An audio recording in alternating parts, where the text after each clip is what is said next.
exactly. You said the right words. For me, this is not just a performance. For me, it's way more than a Guinness World Record.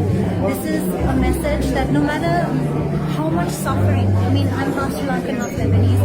We both have suffered so much, and on one side, the most valuable things in life come from suffering, empathy, compassion, resilience. All of these are fruits of suffering, and both countries have that. But this performance today, singing Emmanuel, to me means, a coming together, a unity, a peace, a hope, regardless of your political beliefs, regardless of your